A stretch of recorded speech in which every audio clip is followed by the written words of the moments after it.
New details tonight on a tornado that touched down in Nash County yesterday. The National Weather Service confirms it was an EF3 with winds of up to 150 miles per hour. It ripped the roofs off homes and downed power lines. We're told at least 16 people were hurt, and that includes 2 with serious injuries. Thankfully, nobody died.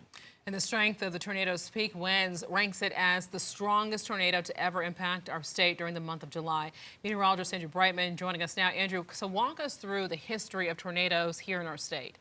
Yeah, that's right. You were talking about only the second EF3 tornado ever to strike North Carolina during the month of July. And then just quick recap again, Brian was talking about, it was on the ground actually for about 33 minutes and also traveling over 16 miles. Most tornadoes are on the ground less than 10 miles. They'll touch down and go right back up. Also a fairly wide tornado, 600 yards wide. Again, translates to 1,800 feet, more than a quarter-mile wide as this storm was ripping a path across portions of central North Carolina. Now, as Alicia was talking about, getting into the history here, tornadoes, fairly common here across the Carolinas. This is every recorded tornado from the year 1950 through 2022. But when we start talking about intense tornadoes, those are F3 or EF3 or higher. That is a much more rare occurrence here across the Carolinas. In fact, we've never seen an F5 tornado in North or South Carolina.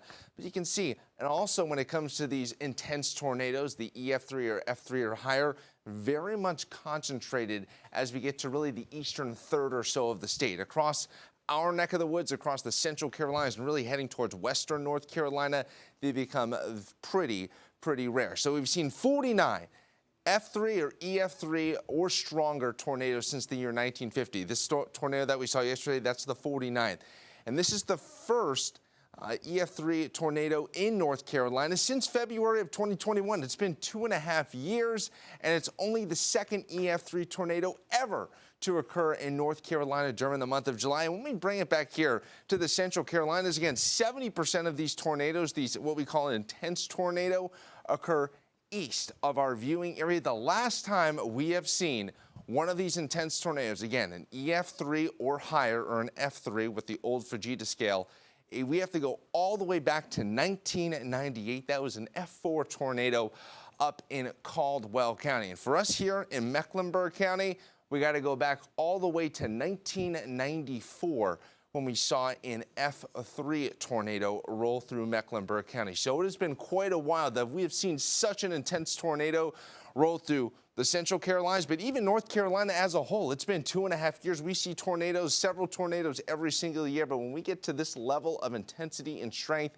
it is very much a rarity across this part of the Carolinas. And again, that's why we always need to be prepared when it comes to severe weather terror for when these strong and intense tornadoes do strike, for when the next one potentially could impact us across the Carolinas. Thankfully, as you were talking about earlier, looking less and less likely that we're going to have to be dealing with any type of major storm activity rolling through the region as we go through the rest of our Thursday.